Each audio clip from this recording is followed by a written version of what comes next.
Eu tenho um amigo sincero que eu tanto venero, com quem tanto me dou.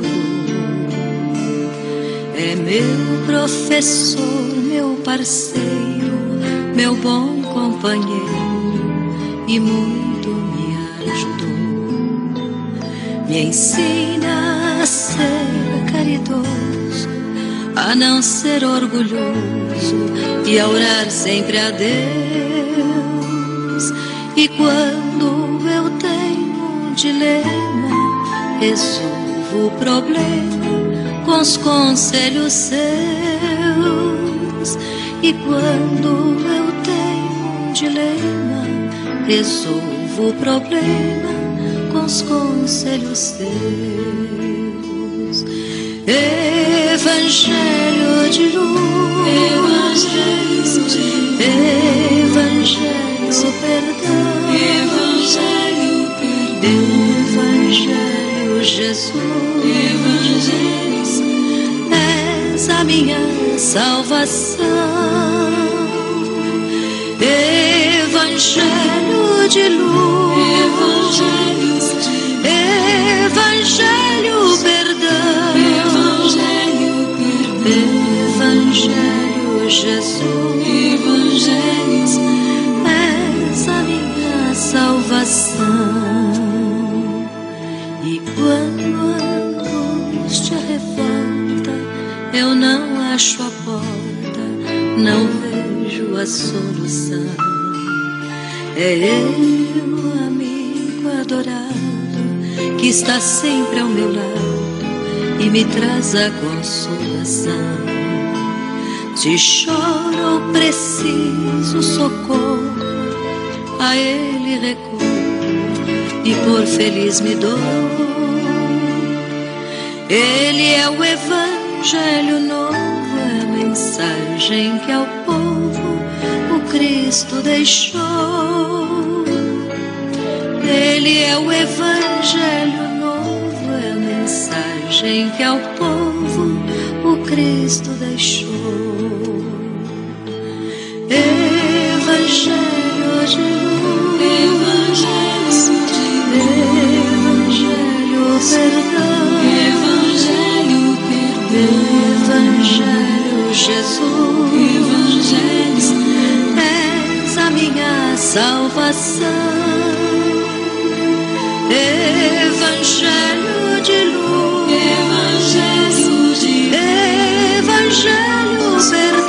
Evangelho perdão, Evangelho Jesus, és a minha salvação.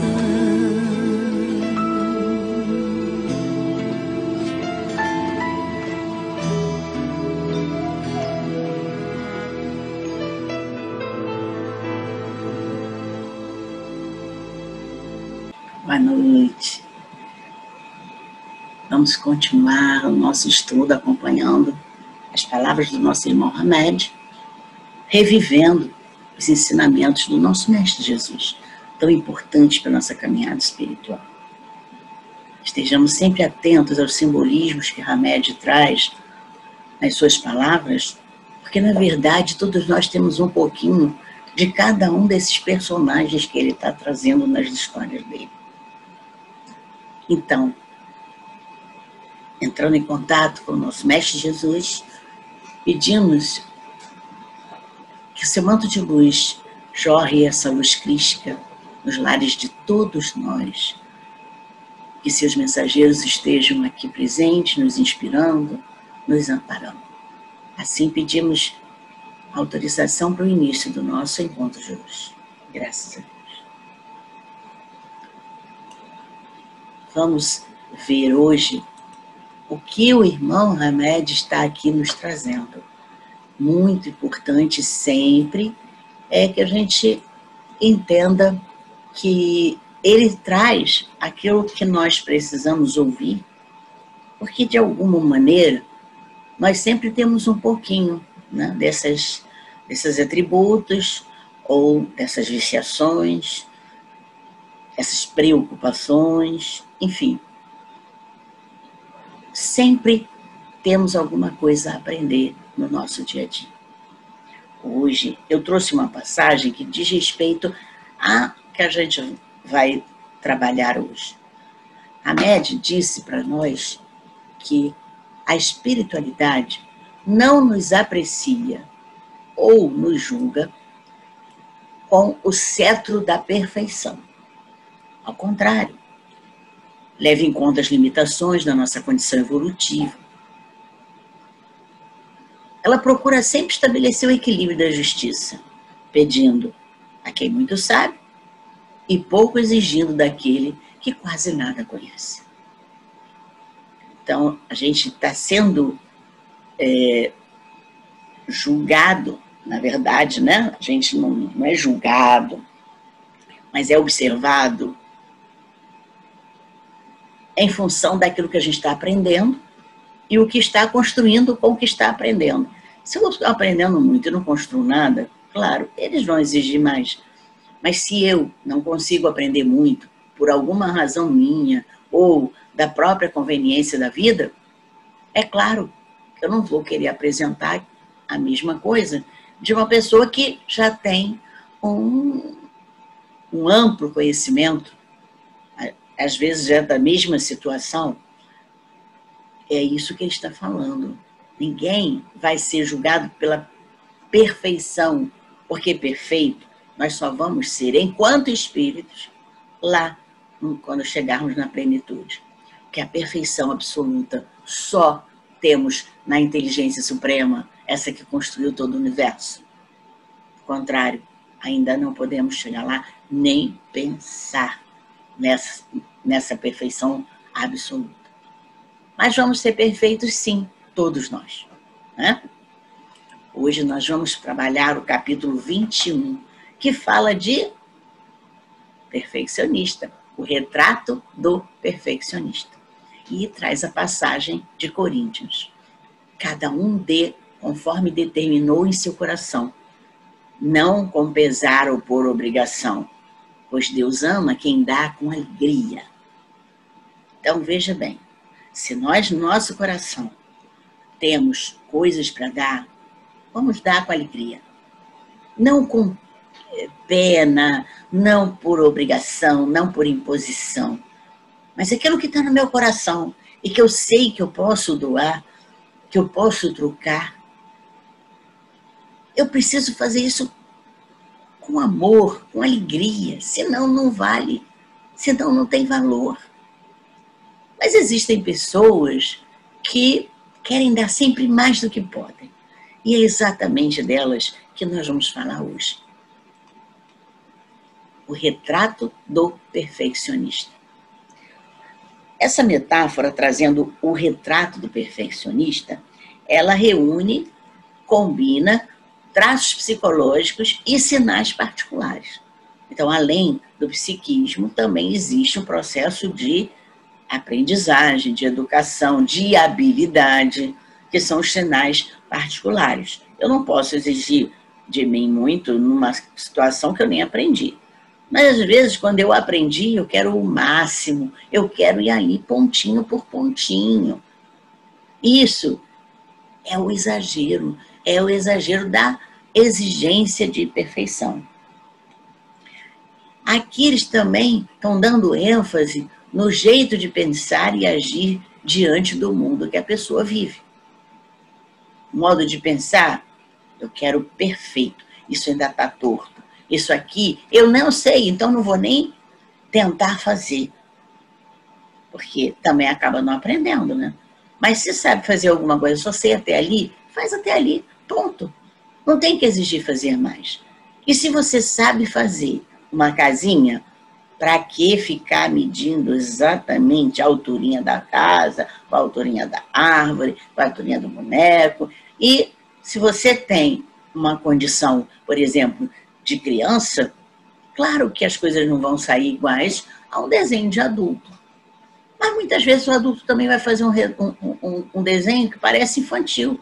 Mas qual o problema? Esse é o jeito dele de agir. Esse é o traço psicológico daquela pessoa. É o sinal particular dela. E a gente precisa aceitar e respeitar. Não é que tenha erro, mas que está um tortinho para cá, não está milimetricamente da mesma altura um lado ou outro da casa. Isso é que precisamos falar. Então, quando a gente tem a moldura da tela mental, a gente imagina o que a gente quer fazer, o que acontece? Essa moldura vai juntar elementos da índole do indivíduo, aquele indivíduo obstinado. Quando ele é obstinado em fazer as coisas com absoluta perfeição, ele joga nessa moldura aquilo que ele tem de idealização. E aí quer passar aquilo para o papel. Como é que pode? Passar uma coisa perfeita para o papel, milimetricamente perfeita, isso está em cada um, essa obstinação. Então é uma coisa pessoal, uma coisa psicológica da pessoa, um sinal do espírito dela, que por algum motivo precisa agora ser perfeito. A gente não sabe se errou no passado, mas provavelmente teve muitas punições ao errar. Às vezes continua na infância sendo cobrado, e muito cobrado pelos pais.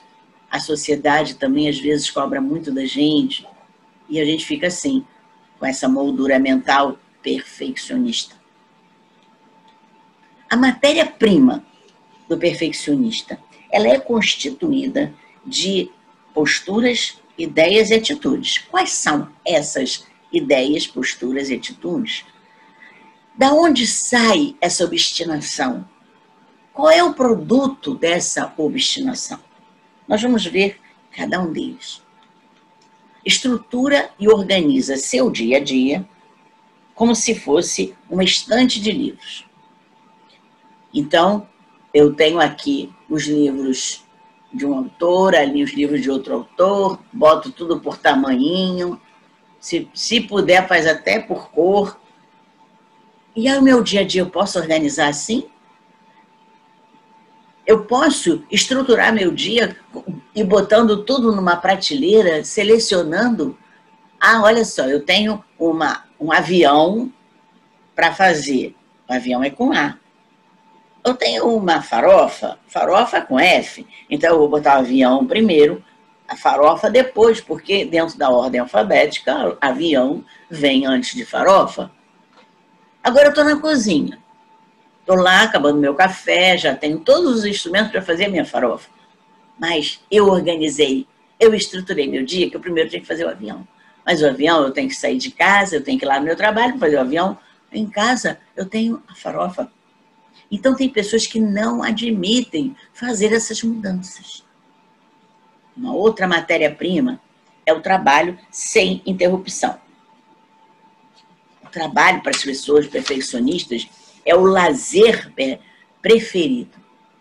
Quanto mais trabalha, mais eles vão ajustando aquilo que querem fazer. Então, eles trabalham sem interrupção, por quê? Porque eles querem alcançar a perfeição. Tem pavor de cometer erros. Vivem em constante intimidação. Eles mesmos se intimidam. Por quê? Porque receiam não atingir o êxito em seu mais alto grau. Não é qualquer êxito, é em mais alto grau. Então, eles ficam assim, será que vão falar? Não, ainda posso pagar mais um pouquinho. Não, vou botar uma linhazinha mais para cá. E olha para o lado, como se tivesse alguém observando. Mas, na verdade, é o próprio inconsciente dele que está ali, olhando, né? Intimidando a própria pessoa para não errar e não cometer nenhum tipo de julgamento, e acha que tem sempre um dedo, né, ali apontando para ele. Tem uma enorme necessidade de aplauso, de elogio, de estima, gosta de ver que o trabalho está lindo, aí a pessoa vai, né, se enche. Por quê? Porque ela gosta do elogio, ela está lá para ser aplaudida, ela está lá achando que aquela perfeição vai fazer com que as pessoas gostem dela, com que as pessoas a aceitem. Mostra inferioridade em relação aos outros, mas, no fundo, acredita ser superior.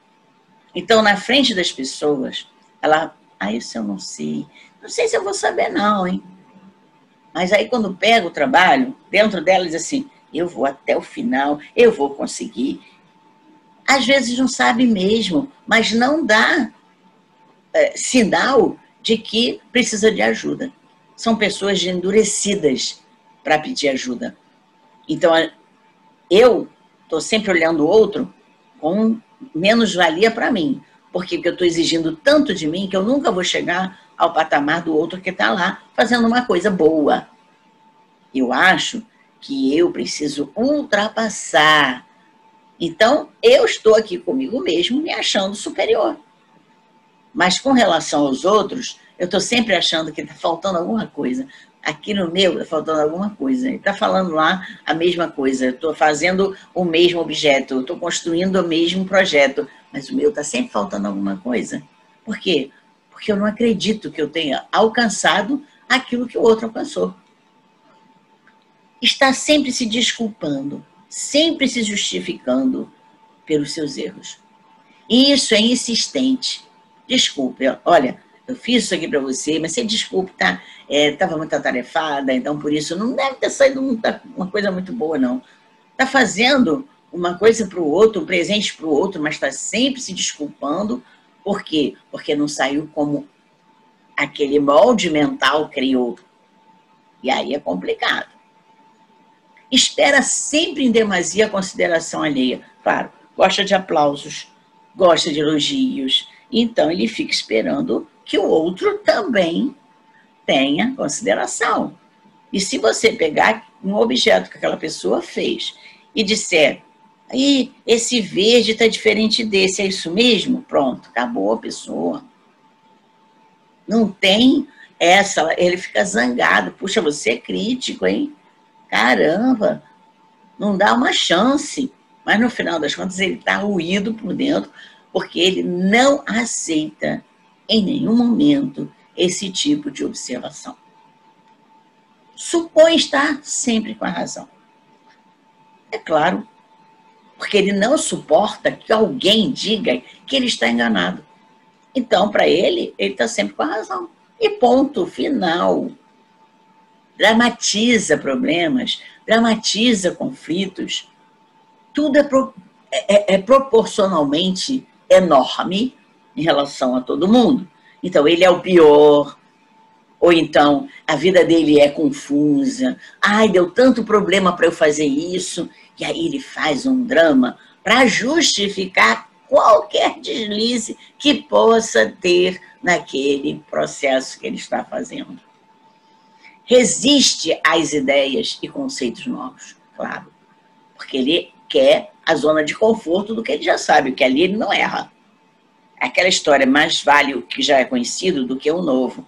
Porque o que é conhecido eu já sei pisar, eu já sei aonde machuca, eu já sei o risco que dá. Mas e o novo? O novo eu vou ter que tatear de novo, e aí eu vou ter que errar muitas vezes. Então, ele resiste sim a ideias novas, a conceitos novos. Julga ser a única criatura apta para realizar as coisas corretamente. Ninguém mais. Pode deixar que eu faça, porque isso aqui é meu campo de trabalho. Você não vai acertar.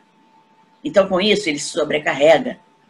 Porque como só ele pode realizar as coisas corretamente, ninguém vai poder fazer isso. Aí ele começa a se sobrecarregar naquilo que realmente estão pedindo a ele ou naquilo que foi dividido nas tarefas. Dividir tarefas, nem pensar. Ninguém vai fazer certo, ninguém vai fazer como ele gostaria que fosse feito, e ele não aceita os outros como eles são. Tem dificuldade em relaxar. Está sempre preso a obrigações. Ele cria obrigações. Não é o mundo que está obrigando, mas ele cria. Então ele não relaxa. Ele está sempre tenso. Tem obstinação pela ordem. Tem que estar lá, certinho. Tudo que é azul, tudo que é verde, tudo que é amarelo. Então, isso, o perfeccionista, ele é aquele que tem o toque. Tudo tem que estar arrumado. Milimetricamente arrumado. E aí, se alguém mexe ali naquela ordem, cara, não é mole não. Ele dá um ataque. Ele rotula tudo. O que existe em extremos opostos, certo e errado, moral e imoral, tudo ou nada. Então ele rotula. Ou é tudo ou é nada, ou é moral ou é imoral, ou é certo ou errado. Não tem meio termo para ele. Não tem meio termo. Tudo é o extremo oposto. Então, se é certo e que não é certo, é errado. Não tem meio termo? Mais ou menos certo? Não. Tem que estar certo. Se não estiver certo, é errado. Ponto. Tem compulsão pela limpeza, que tem muito a ver com obstinação pela ordem também, né? Que a compulsão pela limpeza também vem da questão da viciação do toque, que quer tudo brilhando. Tem que estar brilhando. Vivencia o mundo das culpas. Sua conduta é quase toda buscada em regras, normas sociais. Então, ele não tem ideia, mas ele já se sente culpado. Então, ele vivencia o mundo das culpas. A sociedade que tem regras, a sociedade que tem normas, ele não vai relaxar, porque ele não vai querer uma crítica social. Então, para ele sempre vai estar vivendo na questão da culpa. Eu não quero culpa para mim. Eu não quero ser culpado de nada. Então, eu vou seguir a regra, eu vou seguir a norma, eu vou ficar dentro dessa caixinha. E acaba sendo uma pessoa tensa, uma pessoa resmungona, uma pessoa emburrada, não tem leveza, não tem felicidade, não tem alegria de viver. Vamos pensar se vocês têm alguma dessas estruturas na vida de vocês, ou várias. Por quê? Porque isso vai levar a grandes problemas orgânicos. A somatização que leva essa matéria-prima é uma construção interna de problemas, de sintomas, de tensões. Essa é a matéria-prima do perfeccionista, aquela que ele constrói tensão, que ele constrói doença, que ele constrói inimigos, né? E está sempre sozinho, porque ele não divide, ninguém sabe fazer igual a ele. E aí ele não ensina, não divide e se dramatiza. O que acontece com quem busca a perfeição nesse mundo de provas e expiações? Nós estamos aqui cheios de desafio, estamos aqui para reparar aquilo que deixamos para trás. Então, a estradinha tem que ser burilada. Mas imagina para o perfeccionista o tipo de burilamento que ele vai fazer na estrada dele. Nossa, mãe. Então, o que acontece é que ele esquece de viver. Ele não consegue perceber a alegria imanente na própria existência humana. Alegria? Como assim? Eu estou preocupado, eu tenho que fazer aquilo, eu tenho que terminar aquilo. Como assim vou ter que viver de alegria? Não posso, eu não posso me divertir. E aí entra no processo de trabalho demais, do alcoólico, que fica 24 horas trabalhando, para não perder nada. E a vida onde fica? Passou, né? Está passando a vida estagnado, enrijecido. Deus ama a quem dá com alegria e não a quem dá com perfeição. Então, aqui, realmente, quando chegar lá em cima, cadê a sua alegria de viver? Não, mas eu fiz tudo perfeito. Sim, tudo perfeito. Mas vai voltar para aprender a ter alegria de viver. Para aprender a ser mais leve. E aí volta com muitas restrições para que ele não possa exigir perfeição. Ninguém vai exigir nada, a não ser a própria exigência. Você se exige. Ninguém nos exige. Ninguém nos julga, nem nos condena. A severidade com que a condenação somos nós mesmos. Nós mesmos somos severos e muitas vezes fazemos esse julgamento muito mais restrito, muito mais severo, muito mais agressivo do que o mundo todo está fazendo. Somos nós que estamos aqui apontando o dedo para nós. A dor da alma. Onde é que se encontra a dor da alma? Ela não se encontra no passado, onde nós estivemos. Não se encontra no futuro, para onde iremos. Aonde se encontra a dor da alma? Ela se encontra no presente. Onde estamos? Então é aqui que eu tenho que olhar aquilo que eu preciso trabalhar, as minhas dores, os meus problemas, as minhas dificuldades. Hoje, no presente. Não preciso olhar para trás, porque já tem o conteúdo que veio de trás. Mas o conteúdo precisa ser usado hoje, precisa ser analisado hoje. Não adianta olhar para trás, porque eu não vou ver mais aquilo que passou. O futuro ainda não existe. Eu estou indo para lá. Então vamos olhar mais o presente, o que está acontecendo hoje, para onde eu estou me dirigindo as minhas construções de hoje, que aí eu vou formar o meu futuro. Mas a dor da alma, ela precisa ser burilada, ela precisa ser trabalhada para que a gente possa terminar toda essa estrutura dolorida que a gente vem para a encarnação. E uma dessas dores é exatamente o perfeccionismo. Eu não sei quem é que é perfeccionista, quem está aqui me ouvindo, mas vamos e venhamos. Olha só, que trabalheira tem um perfeccionista. Um trabalho insano de ficar milimetricamente exigindo que tudo esteja no eixo. E como a gente vai exigir disso num mundo que está sempre em variação? Que tudo é impermanente. A única coisa que não é permanente, impermanente, é o que a gente tem dentro de nós, no espírito, o conhecimento que a gente vai levar para o resto da vida. Mas a minha ação acabou aqui, acabou. Eu fiz um jarro, tá bom, tá lá o jarro para aquele momento, acabou. No outro momento, aquele jarro já não funciona mais, já não tem o mesmo objetivo, então eu vou ficar ali, sabe, elogiando o jarro, botando aquele jarro lá no pícano das glórias. Não é bem assim. Vamos prestar atenção se não estamos sendo muito exigentes com aquilo que estamos fazendo ou que estamos querendo fazer, porque isso leva a que a gente acabe não fazendo nada. Preste bem atenção nisso. E agradeça. Agradeça aos nossos guias que estão trazendo essas sugestões para a gente, através do nosso irmão Hamed, para nos alertar. Porque a gente está recebendo alertas, está recebendo instruções. Não é repreensões, mas instruções para observarmos melhor a nossa conduta. Não é bom isso? Porque se não tivesse essas instruções, a gente ia ficar deitado em berço esplêndido, sem saber o que estava fazendo, ia construir muito mais doença do que a gente já constrói, e as dores da alma não iam nunca cessar. Vamos agradecer mesmo a toda essa estrutura espiritual que nos acompanha, que nos inspira, e que está sempre nos ajudando, nos amparando. Está aí, na casa de vocês, está aqui ao meu lado.